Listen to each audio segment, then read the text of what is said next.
Boa noite a todos.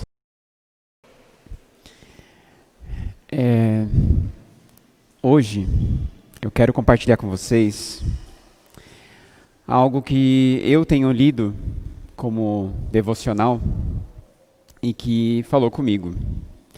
E isso está em 1 Samuel, capítulo 4. Enquanto vocês abrem, meu nome é Tiago, para quem ainda não me conhece direito. E eu tenho servido a Deus através de dois ministérios, especialmente assim. Um deles é o Vida Pura, que é um ministério que ajuda pessoas a lutarem contra a imoralidade, se libertarem da pornografia. E é um ministério que começou em São Paulo em 2016, mas que, com a graça de Deus, esteve entre nós.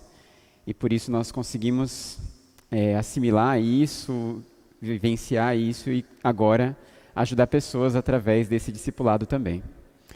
E também nós temos um trabalho na Casa de Acolhimento, que funciona no Rio Claro.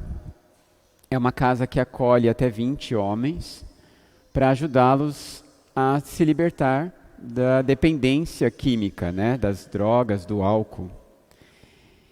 E nesses dois ministérios, assim, né, nesses dois serviços, nessas duas ações, a gente trabalha com essa questão da libertação, com essa questão da batalha, da luta mesmo. E isso tudo, né, é meu dia praticamente, né, minha vida, e me faz pensar muitas coisas. E aí você pode pensar assim, mas eu não vivo uma luta desse nível, né? Eu não estou lutando contra as drogas, eu não estou lutando contra a pornografia ou a imoralidade. Mas o fato é que todos nós estamos lutando com alguma coisa. Todos nós já entramos nessa vida em batalha. E quando conhecemos o Senhor Jesus, nós descobrimos que precisamos tomar uma decisão de viver no reino dele ou ser inimigo do reino dele.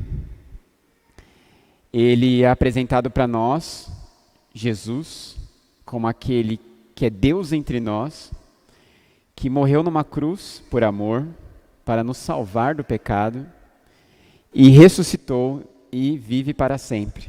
E agora instaura um reino entre nós. E quando a gente ouve isso, quando ouve do jeito certo, né, quando as coisas acontecem direitinho como tem que ser, a gente entende então que Ele é o Rei, Ele é o Salvador e agora eu me entrego para Ele.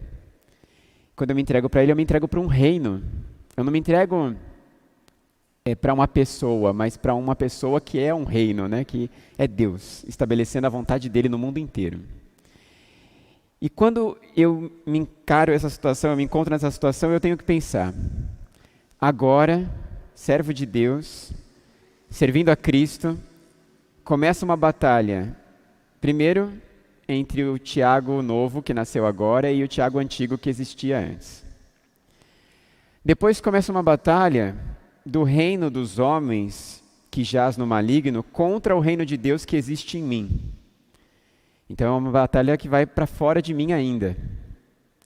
Então é uma batalha muito grande, de múltiplas formas, que se manifesta nas mais diferentes maneiras, e na vida de cada um de nós que entregamos nossa vida a Jesus.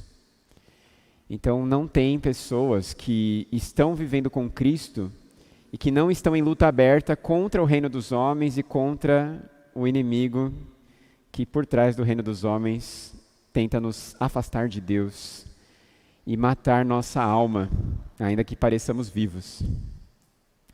E eu quero mostrar para vocês como isso não é novo, como isso já aconteceu até antes de Jesus. Lá em 1 Samuel capítulo 4, nós temos uma história. Samuel é um juiz e um profeta. O que significa isso na época? Um juiz era como que um líder militar, mas ao mesmo tempo religioso, ao mesmo tempo político, ele era tudo. E ele julgava os problemas entre as pessoas, mas ele também ia para a guerra, defendia o povo dos inimigos à volta. Ele tinha várias funções. e Samuel assumiu esse papel.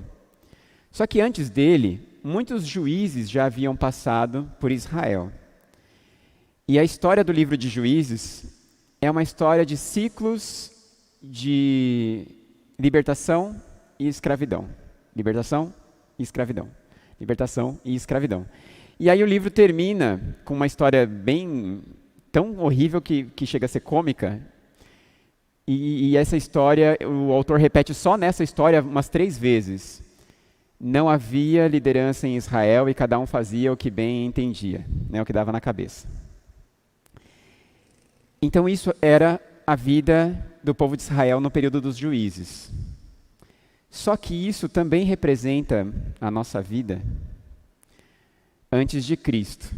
Nós entrávamos e saíamos de maldição e de destruição e de problemas, e parava uma coisa aqui, mas começava outra ali. E mesmo quando a gente começa a vida cristã, a gente entra em vários ciclos assim.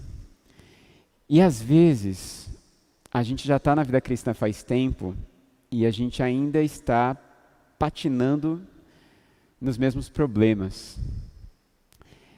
E aí a gente tem que começar a refletir sobre isso, porque a promessa de Deus não era essa.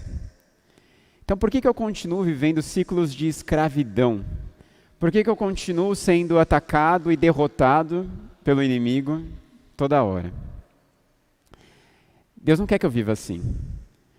E aí a gente vai encontrar algumas respostas então nesse texto. Eu vou ler para vocês do versículo 1 em diante, que diz assim: E a palavra de Samuel se espalhava e era respeitada em todo Israel. Naqueles tempos, aconteceu que Israel partiu para guerrear contra os filisteus e acampou nas proximidades da cidade de Ebenezer, enquanto os filisteus acamparam junto a Afec. Os filisteus organizaram sua frente de combate em linha para enfrentar Israel, e depois de violentos combates, Israel foi derrotado pelos filisteus, que mataram cerca de 4.000 israelitas no campo de batalha. Quando os sobreviventes chegaram ao acampamento, os anciãos e líderes de Israel indagaram-lhes: Por que fez hoje o Senhor que fôssemos feridos e vencidos pelos filisteus? E concluíram: Vamos a Siló buscar a arca do nosso Deus, que venha para o nosso meio e nos livre da mão de nossos inimigos. Então essa história que eu estou lendo aqui para vocês aconteceu há milhares de anos atrás, e era o povo de Israel atacando um povo inimigo. É bem aquilo que nós hoje temos como a Palestina, né? Atacando a faixa de Gaza. É mais ou menos isso, né? E aí acontece que eles guerreiam e Israel perde. E aí eles têm um problema para responder, uma pergunta: por que Deus nos fez perder? Como que o povo de Deus perde? E agora? Antes da gente pensar na resposta, a gente precisa pensar o seguinte. Eu não estou aqui, obviamente, falando que nós temos inimigos para pegar uma arma e atirar na testa deles, né? Isso não é literal, né? Todo texto bíblico tem uma verdade local para aquela época e tem uma verdade eterna que ultrapassa todas as épocas. A verdade daquela época é que eles estavam em guerra mesmo, pegando espada, lança e matando mesmo uns aos outros. Era assim lá. Mas mesmo desse jeito, existe um princípio para mim hoje dentro desse texto. Por que que perdemos a guerra contra o inimigo espiritual? Porque perdemos a guerra contra os demônios, contra os pecados, contra o mal. Por quê? Porque ainda acusamos Deus quando perdemos, como eles fizeram aqui, né? Por quê? E aí eles acham uma solução. Sem responder a pergunta, eles acham uma solução. Vamos trazer a arca para o meio da guerra. A arca era uma caixa muito bonita, muito grande, revestida de ouro, e simbolizava a presença de Deus entre o povo. Então a ideia deles era trazer um símbolo, um amuleto, alguma coisa que carregasse o poder de Deus e fizesse eles vencerem. E aí o que acontece? Né, ó? Então as autoridades, versículo 4, mandaram trazer de Siló a arca da aliança do Senhor dos Exércitos, que está entre os querubins. E os 2 filhos de Eli, Ofni e Finéias, acompanhavam a arca da aliança de Deus. Assim que a arca da aliança do Senhor chegou no acampamento, todo Israel começou a gritar tão alto que o chão ao redor estremeceu. Os filisteus ouviram aquele brado extraordinário e exclamaram: que significa esse forte grito no acampamento dos hebreus? Quando foram avisados de que a arca da aliança do Senhor havia chegado ao acampamento dos hebreus, grande temor tomou conta dos filisteus e comentavam entre si: Deus veio ao acampamento dos hebreus. Ai de nós, nunca aconteceu algo assim. Então o povo de Deus vê a arca chegando e faz o quê? Um grande barulho. Toca um louvorzão, certo? Fala em línguas e sei lá mais o quê. Podem imaginar o que vocês quiserem. Eles fazem uma bagunça. Eles fazem um auê, né? E aí o povo filisteu fica assustado. O que aconteceu? O que está acontecendo? O Deus deles está entre eles. Sabe o que me parece aqui nesse texto? Que o inimigo tem mais noção do poder e da realidade de Deus do que o povo de Deus. A situação estava muito ruim para o povo de Deus nesse momento. Então parecia que para eles era realmente um amuleto, algo místico, e aí eles fazem um barulho e tal, mas o medo, o temor, o respeito está no inimigo. E aí continua, eles falam o seguinte, no versículo 9, aliás, no versículo 8, ai de nós, quem poderá nos salvar destes poderosos deuses? São os mesmos deuses que feriram os egípcios com toda a espécie de pragas no deserto. Eles conhecem a história desse Deus. Eles sabem quem é o Deus de Israel.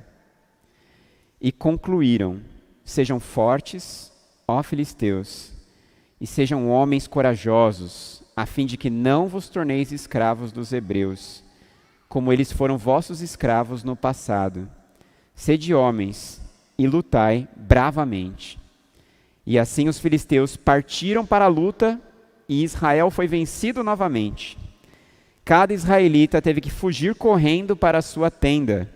O massacre foi enorme e horrível. Israel perdeu 30.000 soldados a pé. Então os filisteus se apossaram da arca de Deus. Ofni e Finéias, os filhos de Eli, foram mortos. Cadê Deus? O que Deus estava fazendo que não socorreu o povo dele? É essa pergunta que eles estão fazendo aqui. A gente fez o barulho, a gente trouxe a arca, a gente gritou, a gente clamou, a gente fez um clamor, e Deus não atendeu. Como assim? Morreu muito mais agora do que antes. Cadê Deus? Por que não vencemos? O que está acontecendo?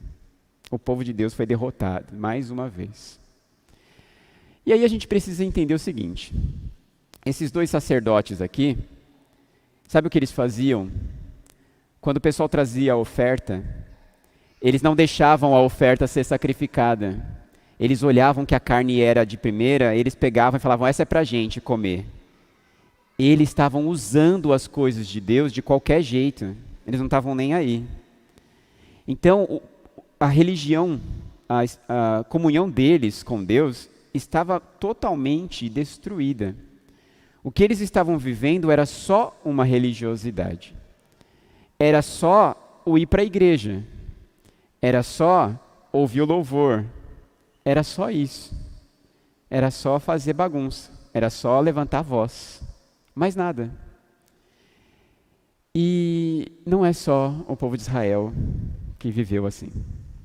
E aí a gente precisa tomar cuidado com isso. E é essa a primeira importante informação que esse texto dá para a gente. Todos nós, e qualquer igreja que existe, pode passar por isso.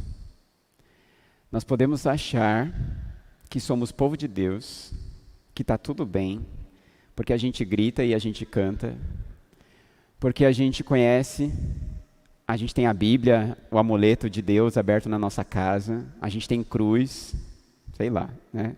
Você pode usar o amuleto que você quiser. Aí a gente tem Deus. Então, como a gente tem Deus, a gente vai vencer. A gente vai vencer aquilo que a gente quer vencer, né? O que a gente não está gostando. O que a gente gosta, continua lá. Então a gente começa assim, a lidar com a questão desse jeito. E aí as coisas vão ficando tão automáticas e frias que Deus vira um objeto mesmo, de proteção, uma coisa. E Ele não é mais o Senhor Deus para nós. Deus é alguém que tem que resolver meus problemas. Eu vou para a igreja porque Deus resolve problemas. Eu tenho Deus como alguém que é um porto seguro. Se eu ficar por aqui, eu não vou ter uma doença grave, eu não vou falir, não vou para baixo da ponte, sei lá, eu vou ficar por perto. E aí a gente vai usando Deus para as nossas causas e os nossos interesses. E aí a gente tem que tomar cuidado, porque isso não é um privilégio nem do povo de Israel lá antigamente, e nem é um privilégio do catolicismo. Porque a gente fala com muita facilidade sobre o catolicismo, dizendo que o catolicismo no Brasil é nominal. O que é isso? Eles dizem que são católicos, mas eles não levam a sério a religião. Ou, no máximo, vão até a missa. Tá, isso são os católicos, evangélico não é assim, né? Só que o que a gente está vendo é que igrejas como um todo estão tentando usar Deus para os seus propósitos. E mesmo igrejas como as nossas, que nós dizemos conhecer a verdade e proclamar a verdade, temos corrido o risco de perder um relacionamento profundo com Deus, de perder o sentido de que o culto é a adoração a Deus, de que nós estamos na dependência total dele, de que ele é o centro de tudo, e aí a gente vai começando a brincar de igreja. E infelizmente, igrejas por onde eu passei estão vivendo isso hoje. Por isso que eu já alerto aqui para não acontecer com a gente, né? Mas é um aviso mesmo para nós. Porque infelizmente eu tenho que ver isso acontecendo com uma igreja que eu amo. E as coisas... Ser igreja começou a virar coisas do tipo... quem vai fazer o quê? Não, eu sou o dono disso, eu sou o dono daquilo, o meu ministério é esse, de mais ninguém. Começou a virar umas coisas assim. E aí isso me assusta. Como que uma igreja onde eu vivi 20 anos esqueceu o que é ser igreja? Todos nós corremos esse risco. O povo de Israel tinha séculos de experiência com Deus e estava vivendo algo vazio, totalmente. Então, como grupo, a gente pode correr esse risco, mas como indivíduo eu posso correr esse risco. Pode ser que a minha igreja tenha uma grande maioria de pessoas buscando a Deus de verdade, de todo o coração. Pessoas que chegam no culto e se entregam de verdade e se derramam na presença de Deus. Mas eu não. Eu estou lá. Eu sou mais um. Eu estou lá esperando conseguir alguma coisa de Deus, ou estou indo porque eu sempre vou. Sei lá. E aí eu esqueço que aqui a questão era Deus. E isso pode acontecer comigo. Eu posso estar perdido entre os salvos. E isso é perigoso demais. Então a primeira informação, a primeira lição, a primeira verdade eterna desse texto é essa. Nós podemos estar afastados da glória de Deus e nem perceber. Nós começamos a perceber que a coisa está ruim quando as derrotas se tornam visíveis, claras. O povo de Deus aqui já estava sem comunhão com Deus, faz tempo. Mas eles só começaram a questionar sobre isso quando começou a morrer gente. Muitos de nós podemos estar mortos, vivos, né? E só começar a perceber o quão frio estamos quando as coisas começam a ficar difíceis de verdade. quando o inimigo começa a ter um espaço tão grande que ele realmente arranca coisas preciosas de nós. Eu estava falando que eu ajudo tanto na casa de acolhimento, pessoas que lutam com as drogas, como no Vida Pura.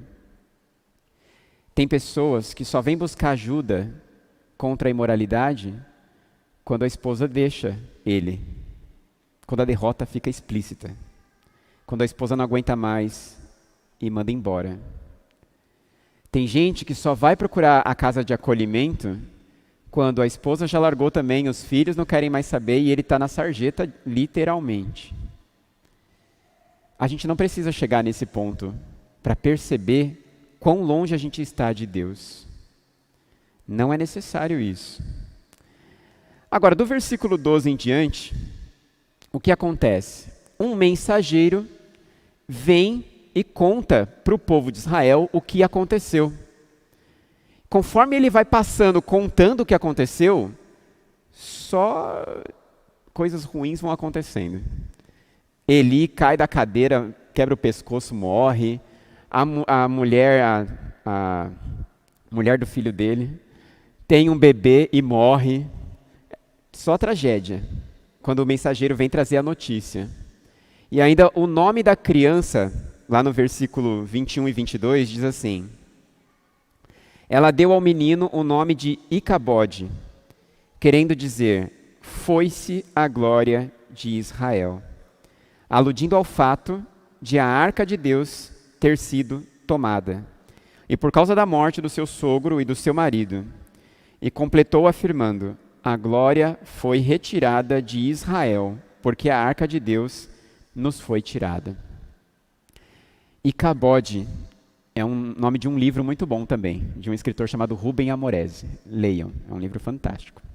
Mas aqui no texto significa, a criança carrega um nome que simboliza a situação. Deus já não está entre nós. A glória de Deus foi embora faz tempo. Só que eles só percebem isso quando o símbolo da presença de Deus é retirado, que é a arca. E agora? Meus problemas, minha vida está difícil, eu estou sendo derrotado pelos meus pecados e pelos meus problemas. O que eu faço? Deus está dormindo. Deus não está agindo a meu favor. Tem alguma coisa errada. Nós cantamos que a mão de Deus está em todo lugar. Mas sabe o que Isaías 59 diz? Que a mão dele não tem nada que impeça ele de agir, a não ser o nosso pecado. Quando nós estamos em pecado, e o pecado governa as nossas vidas, não é que Deus não tenha poder de agir, ele decide não agir. Romanos capítulo 1 também deixa muito claro isso. Ele fala de degraus de depravação e decadência. E o último degrau é, e Deus os entregou às suas próprias paixões vergonhosas. Então chega um ponto que Deus fala, é assim que você quer viver? Pode ir, vai lá. Só que aí as coisas começam a ficar complicadas de verdade. E não adianta culpar Deus. Eu cheguei até aqui porque eu larguei Deus lá atrás. Não sei aonde. E estou aqui agora sem Ele. O que fazer? Deus, Ele é todo poderoso. Aí a palavra aqui vai dizer no capítulo 5 e no capítulo 6, depois quando vocês tiverem um tempo em casa, vocês podem ler. É uma história também meio nojenta, mas importante, porque a arca foi roubada e os filisteus acharam que agora eles tinham sequestrado Deus. Quando a arca de Deus é colocada no templo do deus Dagon, que é o deus dos filisteus, de manhã, o Deus deles, a estátua, está prostrada aos pés da arca. E eles, como assim? A estátua se prostrou aos pés da arca. Quer dizer, o símbolo mentiroso se prostrou ao símbolo do Deus verdadeiro. Deus sabe se defender. Totalmente. Deus é todo poderoso. Deus deixou muito claro para os filisteus que Ele é Deus. E Ele não precisou da ajuda do povo de Israel. Aliás, ele não podia contar com a ajuda do povo de Israel para isso no momento. Além disso, ele fez todo o povo sofrer com uma espécie de virose e eles ficaram mal. E eles começaram a morrer disso. E eles tiveram que fazer estátuas da doença deles e entregar como oferta a Deus.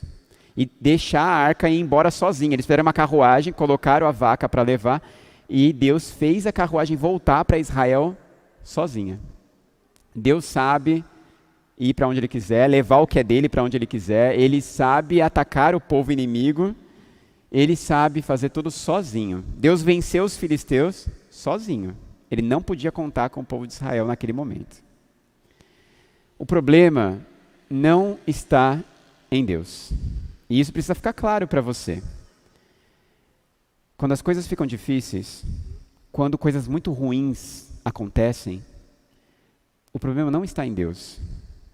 Não está nem mesmo na omissão de Deus. Porque Deus é todo-poderoso e Ele decide quando Ele pode, quando Ele quer intervir ou não. E quando Ele decide não intervir, Ele tem um propósito para isso. Que para nós pode ser muito difícil de entender, mas Ele tem. Nossa, mas aquela pessoa tinha uma doença gravíssima, não sei o que, Deus não curou. Aquela pessoa sofreu estupro, abuso sexual, cadê Deus? Essa vida horrorosa de pecado que existe neste mundo não foi criada por Deus, foi estabelecida por nós. A responsabilidade de tudo isso aí é nossa. Deus ainda é gracioso e muito misericordioso de querer entrar em nossas vidas e transformar tudo isso. Mas Ele não faz à força, não faz de qualquer jeito isso. Quando as pessoas querem viver em maldição e pecado, elas vivem e colhem coisas horrorosas disso. E vivemos num mundo assim, em que o pecado existe e faz acontecer coisas muito ruins mesmo. E eu posso ser alvo disso, principalmente quando Deus ficou longe de mim faz tempo. Às vezes eu e a Mirelle conversamos sobre parentes nossos que parecem muito espirituais e que não são. Há uma tia da Mirelle já falecida que a gente falava sobre isso. Ela chegava, tinha uma palavra profética sobre a pessoa e falava uma coisa de Deus e não sei o quê, só que ela estava vivendo uma vida totalmente errada, sexualmente falando e tal, mas ela tinha um momento em que ela era a mulher de Deus com a resposta divina. Ela foi vivendo essa vida dupla de tal forma que ela pirou de verdade. Ela ficou meio falando sozinha, misturava as coisas. Não dá certo. É como Deus diz na palavra dele, é melhor você ser frio, né, ou quente, do que tentar ser morno. Tentar viver isso aqui de fachada, mas na verdade ser um servo do demônio. Não dá para seguir a farsa por muito tempo. Então é muito perigoso. Só que o povo de Israel estava vivendo assim. Nós somos o povo de Deus, mas nós temos vários deuses. Nós somos o povo de Deus, mas cultuamos a Deus do jeito que a gente gosta mais. Nós somos o povo de Deus, mas Deus é quem nos serve, não nós servimos a Deus. Então a gente tem que avaliar essas coisas todas. Se o povo de Israel viveu isso, todos nós podemos morrer isso. Então com Deus, a gente tem que entender que as coisas têm seriedade. É importante entender isso. Deus não aceita relacionamentos com Ele de qualquer jeito. Deus não é do tipo que, só porque Ele está vindo na igreja já está bom. Olha, que legal, Ele já está vindo. Com Deus não funciona assim. A gente estava gravando Apocalipse esses dias, tem um versículo que fala isso. Aquele que está sujo, se suje mais. O que Jesus quis dizer com isso? Você não está afim? Se imundiça de vez. Jesus não é do tipo que fica rastejando e implorando para você vir. Com Ele é sério. Ele dá valor ao que Ele fez, ao sacrifício dele mesmo na cruz. Então não é de qualquer jeito, não é qualquer coisa. E Ele quer que a gente entenda isso. Quem precisa dele somos nós. Só que é do jeito dele, é com ele no centro e para fazer a vontade dele e a glória dele aparecer. O mais importante é isso. Porque é muito terrível se a gente tarde demais perceber que a glória de Deus se foi da minha vida. Porque eu existo para isso. E se não tem mais isso, não tem mais nada. E aí lá pelo capítulo 7, né, o 5 e o 6 é só essa questão de Deus lutando pessoalmente contra os filisteus. E aí no capítulo 7, a gente percebe uma mudança do povo de Israel. Diz assim: então os homens de Kiriat Jearim vieram para levar a arca do Senhor, e eles a conduziram para a casa de Abinadab, na colina, e consagraram seu filho Eleazar para guardar a arca de Yahvé. Sabe por que essa arca foi guardada na casa desse homem? Porque quando ela chegou no país de Israel, e isso está lá no capítulo 6, vocês podem dar uma lidinha depois. Quando ela chegou ali, e repete aqui alguma coisa no 7 também, as pessoas tentaram mexer na arca e morreram, porque olharam para dentro da arca. Nossa, mas como assim, né? Até se aproximando de Deus é difícil, né? Eles estavam levando Deus e as coisas de Deus de qualquer jeito. Ah, é só uma caixa de ouro bonita. Vamos ver o que tem aí dentro? Vamos. Bum. Ah, morre. Era o símbolo da presença de Deus. Deveria ser respeitado. Existe algo de sagrado. A palavra sagrado faz algum sentido para nós hoje, né? Quando alguma coisa é sagrada, ela merece respeito, reverência, né? Como é que está isso no nosso coração? Versículo 2 diz: desde o dia em que a arca do Senhor foi instalada em Kiriat Jearim, um longo tempo se passou. Foram 20 anos, e todo o povo de Israel clamava e buscava o Senhor por meio de súplicas. Deus não agiu por 20 anos. Por 20 anos, eles tiveram que aguentar os filisteus como uma ameaça. E ficaram clamando por 20 anos o socorro de Deus, como nação, como povo. Quanto você persiste na sua luta, na sua busca pela presença de Deus? 5 minutos? 10 minutos?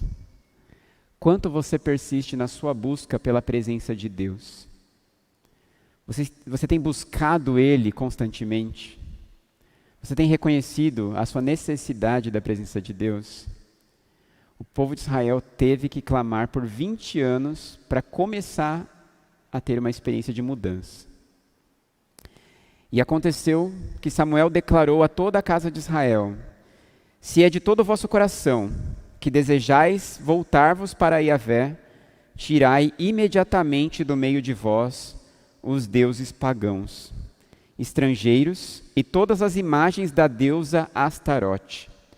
Dedicai inteiramente o vosso coração ao Senhor e adorai somente a Ele. Então, Ele vos livrará da mão dos filisteus. Há uma condição para a ação de Deus. Por quê? Deus não quer só te livrar. Deus não quer só libertar você. Ele quer ser glorificado como Deus na sua libertação. Ele quer te libertar de verdade. Como assim? Eu estou lá com o meu Deus, acredito nele, mas eu acredito também que se eu fizer uma fezinha, ou se eu rezar para algum santo, ou se eu fizer sei lá que simpatia, pode ser que ajude Deus a agir. E aí, quando a resposta vier, foi Deus ou foi a simpatia, né? Foi Deus ou foi o santo? Foi Deus ou foi a reza de não sei quem? Deus não divide a glória dele com ninguém. Ou é ele, ou não é ele. Deus não quer amuletos, ele não quer bengalas, né? Ele não quer. Ele quer que você confie nele, se solta nele. Ele não quer que você use nada além dele. Ele não quer que você confie em nada além dele. Deus exige exclusividade. Ele não divide espaço. Ele não divide devoção. Deus não divide. Então, por isso que em várias histórias, ele torna as coisas ainda mais difíceis para depois agir. Gideão teve que expulsar um monte de soldado e ir só com 300 contra a guerra, contra os midianitas na guerra, para que fosse bem claro que Deus venceu. Então Deus deixa as coisas quase impossíveis para depender de fato de uma ação divina, quando você confia exclusivamente nele. Agora, como é bom, por outro lado, quando a gente entende isso. Nós que já passamos por lutas assim, sabemos que é maravilhosa essa hora quando a gente entende que nós não fizemos nada, que o nosso poder de luta era mínimo. Quando a gente olha à nossa volta e fala, nossa, eu estou aqui por pura graça e misericórdia do Senhor Deus. Ele exigiu de mim uma entrega, ele exigiu de mim uma desistência de mim mesmo, para deixar ele agir. E aí ele age e a gente descobre como ele é maravilhoso. Só que a condição é essa. Você quer a minha ação? Eu preciso que você largue tudo, que você tenha certeza que sou eu agindo. Porque isso vai te curar de verdade. Você não terá dúvida de que eu sou Deus, você terá um relacionamento comigo verdadeiro como Deus, e todos saberão que eu sou Deus pelo como a coisa aconteceu. Eu não sei como isso se encaixa na sua luta pessoal. E é bom você orar a Deus pedindo uma sabedoria para isso. Mas eu sei que se encaixa. Então é bom você orar a Deus e falar, Deus, na luta que eu tenho, qual é a exclusividade que o Senhor exige de mim? O que o Senhor exige de mim? Muitas vezes, por exemplo, quando a nossa situação é financeira, a gente não costuma falar muito disso, né? Mas é importante, né? Eu tenho um desafio financeiro, passo muita dificuldade, não consigo administrar meu dinheiro, saio de vários empregos. Aí alguém te desafia e fala assim, você já tentou ser dizimista? Aí a pessoa, para, né? Esse negócio de ficar sustentando pastor e igreja, né? Ser dizimista, né? O que isso tem a ver? Eu vou fazer uma barganha com Deus? Se for essa mentalidade, nem começa, né? Agora, quando a pessoa entende que a exclusividade nesse caso é confiar em Deus em primeiro lugar com relação ao seu dinheiro, que Deus está pedindo que você de fato desista do controle sobre o dinheiro e não deixe o dinheiro ser o seu Deus, para que Ele possa agir na sua vida financeira e te curar. Entende? Aí o desafio é esse. Eu quero que você ouse confiar em mim o seu dízimo. E aí o desafio está posto. Só que a gente vai lutar. Porque quem não tem a vida regrada e nem está na luta aí, como assim? Eu vou fazer isso? É louco? Eu não estou conseguindo nem... Deus dificulta as coisas, mas garante depois a ação divina. Ele é poderoso. Ele garante mesmo. Como é que nós estamos lidando com isso? Isso, gente, eu citei alguns exemplos aqui, mas são tantos exemplos. Quando a gente fala da droga mesmo, aqueles homens que estão na casa de acolhimento, eles têm que ficar no mínimo 6 meses isolados. Eles têm que abrir mão de tudo. Eles precisam abrir mão do emprego que eles tinham, do convívio com a família que eles tinham, de tudo. Confiando que Deus vai fazer um milagre na vida deles, por eles terem desistido de tudo. Porque se eles não desistem dessas coisas, eles não têm condições de desistir da droga. Então eles têm que desistir de tudo. E Deus é maravilhoso e nós já vimos vários homens saindo daquela casa, limpos, prontos para começar uma vida de verdade. Vocês entendem isso? Eu não sei qual é a exclusividade que Deus pede de você, mas é bom você buscar. Clame a Deus mesmo, busque a Deus. Leve tempo buscando a Deus, para ficar claro para você do que você está precisando abrir mão, para que a ação de Deus seja exclusiva e poderosa na sua vida. Depois ele diz o seguinte, versículo 4. Em seguida, todos os israelitas jogaram fora as suas várias imagens de Baal, Astarote e outros deuses, e passaram a reverenciar exclusivamente a Deus, o Senhor. E Samuel prosseguiu, proclamando: Reuni, pois, todo Israel em Mispa, para que eu possa interceder por vós perante Yahvé. Reuniram-se em Mispa, tiraram água e derramaram diante do Senhor. Jejuaram naquele dia e confessaram: pecamos contra Yahvé, o Senhor. E foi em Mispa que Samuel passou a julgar e governar todo o povo de Israel. É bem ali onde eu quero estar. Não é o que a gente cantou? Foi a nossa última música. Bem ali. Para eles, era em Mispa. Mispa era o lugar de reencontrar Deus. Era o lugar de confessar os seus pecados. Era o lugar de jejuar. Jejum, né? O que é isso? Sabemos o que é jejum ainda, né?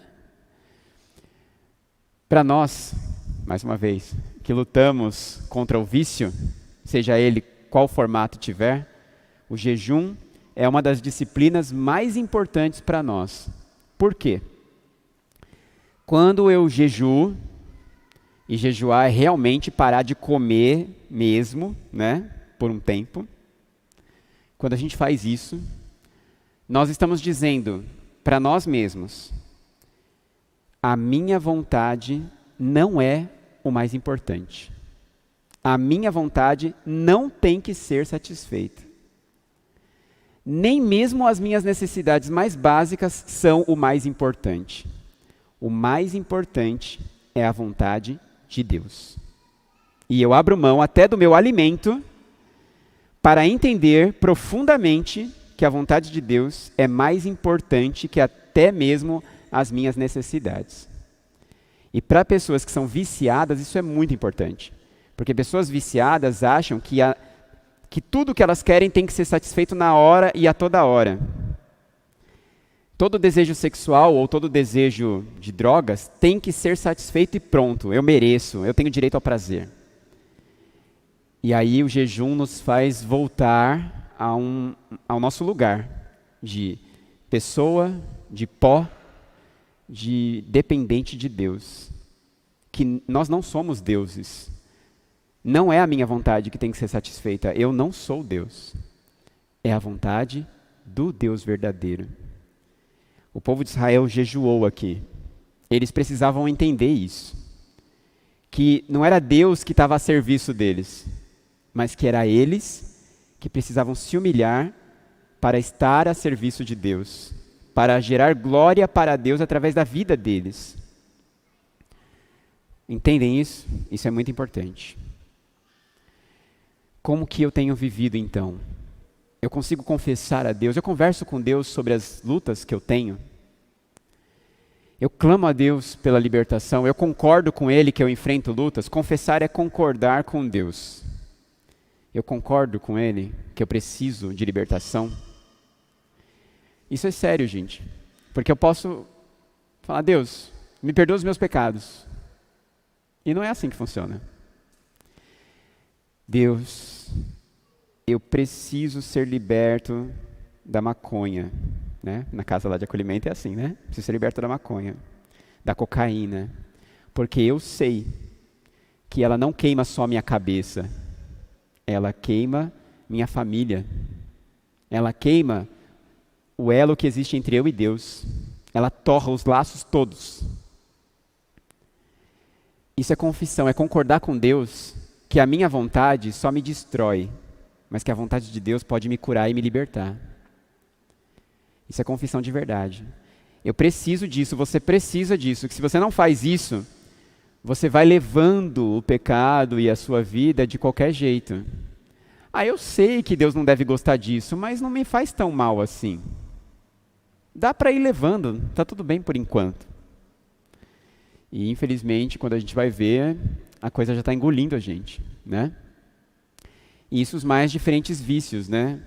Um tempo atrás aí, o Léo me pediu para assistir àquela série da Netflix lá. Não é nem uma série, é um documentário do Dilemas na Rede, né? Muita gente já assistiu, né? O celular é um problema, né, para as pessoas. Daqui a pouco a gente vai ter clínica lá de acolhimento de viciado em celular, né?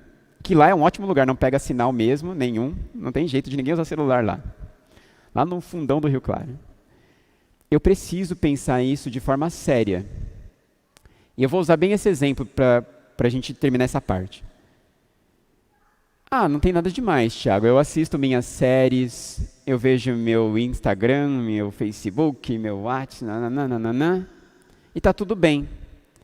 Tá tudo bem?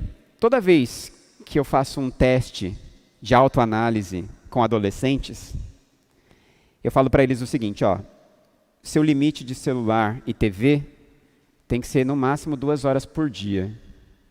Põe uma nota de 0 a 10 sobre isso aí, na sua vida. A nota que eles colocam, porque eles são sinceros, ainda bem, é 2, 3. Porque aquilo consome muitas, muitas, muitas horas dos dias. E eles são escravos daquilo. E se aquilo começar a roubar seu relacionamento com Deus? Uma sériezinha inocente pode roubar meu relacionamento com Deus? Pode. Não só pode, está fazendo isso, né? E aí o capítulo termina como, então? Vamos lá. Versículo 5, 6. Reuniram-se em Mispa. Não, já li também o 7. Logo que os filisteus foram informados que os israelitas se haviam reunido em assembleia em Mispa, os príncipes líderes do povo de Israel subiram com o objetivo de atacar Israel. Sabendo disso, os filhos de Israel sentiram grande medo dos soldados filisteus. Correram para Samuel e lhe rogaram: não cesses de invocar o nome de Yahvé, nosso Deus, para que ele nos salve das mãos dos filisteus. Esses 2 versículos também são muito importantes. Quando você começa uma luta de verdade, o inimigo não fala assim, ai, que legal que você está lutando, vai lá, vai para os braços do Pai. Claro que não. Quando você começa a se tocar, que você é um viciado, que você tem problemas, que você tem lutas, e aí você fala, não, peraí, eu não vou mais ver isso, eu não vou mais fazer isso. E aí você faz horas depois, aí você começa a se assustar. Como assim? Que poder é esse que as coisas têm sobre mim? E você fica assustado mesmo. Só que aí, qual é a atitude que você tem que ter? É a atitude que o povo teve aqui. Orem por mim. Buscar ajuda. Tiago, ora por mim. O inimigo se levantou. Eu percebi que ele tem muito mais poder sobre mim do que eu gostaria que ele tivesse. Ele se revelou. O inimigo mostrou as caras. Ele mostrou exatamente como eu estou. E isso é assustador mesmo. Só que é hora de pedir ajuda, é hora de clamar, pedir socorro. Né? Estamos aqui para isso também. Né? Como eu já disse, vocês podem procurar lá, vida pura, essas coisas todas. E aí o versículo 9 diz, então Samuel tomou um cordeirinho ainda não desmamado e o ofereceu inteiro como holocausto ao Senhor pelo povo de Israel. E Yahvé o ouviu e respondeu à sua oração. Enquanto Samuel estava queimando completamente o sacrifício que oferecia a Deus, os filisteus atacaram Israel, mas naquele dia o Senhor trovejou com fortíssimo estrondo contra o exército filisteu. Colocou todos os soldados em pânico e foram derrotados por Israel. As forças militares de Israel saíram de Mispa e perseguiram os filisteus até uma certa região localizada abaixo de Bet-car, exterminando-os pelo caminho. Então Samuel mandou que uma pedra fosse erguida entre Mispa e Sem, e deu-lhe o nome de Ebenezer, que significa rocha do socorro, querendo dizer, até aqui nos ajudou o Senhor. Deste modo os filisteus foram derrotados, e o Senhor Deus não permitiu que eles invadissem as terras de Israel durante todo o tempo em que Samuel viveu. as cidades que os filisteus tinham conquistado foram devolvidas ao povo de Israel, desde Ecrom até Gate. Israel conseguiu também libertar todos os territórios vizinhos a estas grandes cidades do poder dos filisteus. E se estabeleceu a paz entre Israel e os amorreus. A história termina sem terminar. A história termina com uma vitória. Os filisteus foram derrotados, porque agora eles cultuaram a Deus, eles dependeram de Deus. E não foi uma derrota qualquer, não foi uma derrota na espada, foi uma derrota no meio de uma tempestade. Deus com os raios dele manifestando o poder dele, e os filisteus em pânico, e o povo de Israel derrotando o inimigo. Deve ter sido uma coisa assim, fabulosa, não dá nem para imaginar isso, né? Uma guerra no meio de uma tempestade e o povo apavorado, porque Deus se manifestando a favor do povo dele. Só que depois dessa vitória, o que eles fizeram? Eles permaneceram. Primeiro eles reconheceram, até aqui nos ajudou o Senhor. Enquanto buscamos o Senhor, Ele estará conosco nos ajudando. Enquanto buscarmos ao Senhor, Ele será a nossa rocha de socorro. E ele permanece, o povo permaneceu cultuando a Deus. O povo permaneceu firme enquanto Samuel estava com eles. E o que eu acho legal aqui também é que eles não só venceram os filisteus, mas eles tiveram de volta tudo que os filisteus tinham tomado deles. Deus pode fazer isso. Ele não tem a mínima obrigação de fazer isso, mas Deus pode fazer isso. Deus pode devolver a família das pessoas que perderam famílias. Deus pode restaurar casamentos. Deus pode mesmo restaurar empregos que drogados perderam. Deus pode. Ele não tem obrigação de fazer isso, mas Ele pode. E é maravilhoso quando uma pessoa depende de Deus a ponto de experimentar uma restauração total da sua vida. E o convite para vocês é esse, é que vocês confiem em Deus a ponto de experimentar a ação poderosa de Deus desse jeito. Porque é isso que Deus quer fazer através de nós, em nosso meio. Deus quer ser conhecido e glorificado em nossas vidas, porque nós ousamos confiar nele para vencer as nossas batalhas. Como igreja estamos aqui para isso, para vencer essas batalhas. E meus irmãos, de verdade, se concentrem nas batalhas que importam. A batalha que importa é essa batalha travada pelo seu coração. É essa batalha travada pelo coração da pessoa que está sentada do seu lado. Essa batalha de verdade, ela é importante. Devemos lutar em oração pela nossa vida, pelo nosso coração, mas pela vida uns dos outros. Devemos lutar mesmo. Cada vida aqui é muito importante. E devemos batalhar para que Deus seja glorificado na nossa vida pessoal, mas no nosso relacionamento como igreja. E lá fora, de muitas outras formas, ainda que não dá tempo nem de falar hoje. Amém? Quero orar por vocês antes de passar a palavra. Vamos orar. Senhor Deus, obrigado, Senhor, pelo privilégio de estarmos aqui agora, lendo a Tua palavra e percebendo como o Senhor é maravilhoso na sua forma de se relacionar com a gente. Pai querido, tem misericórdia de cada um de nós. Ajuda-nos a enxergar quanto o mal tem avançado sobre as nossas vidas. E nos ajuda, Senhor, a levantar, a acordar e começar uma batalha de verdade. Nos ajuda, Senhor, a perceber quão distante estamos da sua glória, Senhor. Nos ajuda, Pai, antes que precisemos sofrer por isso. Pai querido, nos mostra quanto o Senhor é poderoso e quanto o Senhor deseja manifestar seu poder e glória em nós, através de nós, Senhor. Eu peço que o Senhor cuide de cada coração aqui presente. O Senhor conhece a luta de cada um de nós. Peço ao Senhor que ilumine o coração de cada um aqui, a mente de cada um, para que essas pessoas percebam a luta que eles precisam travar. Ajuda cada pessoa a perceber aquilo que ela precisa abrir mão, Senhor, em sua vida. E assim, haja poderosamente na vida de todos aqueles que aqui se humilharem e te buscarem, de todo o coração, jejuando e confessando a dependência que precisam ter no Senhor. E nos capacita, Senhor, a abençoar a vida uns dos outros e a sermos instrumentos do Senhor para gerar vida nessas pessoas e fazê-las vencerem em Teu nome, em nome de Jesus. Amém.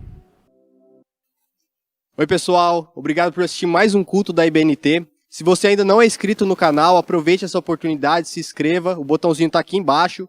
E também não perca a oportunidade de nos seguir nas redes sociais da igreja também, tá bom? Então, boa semana para vocês e até mais.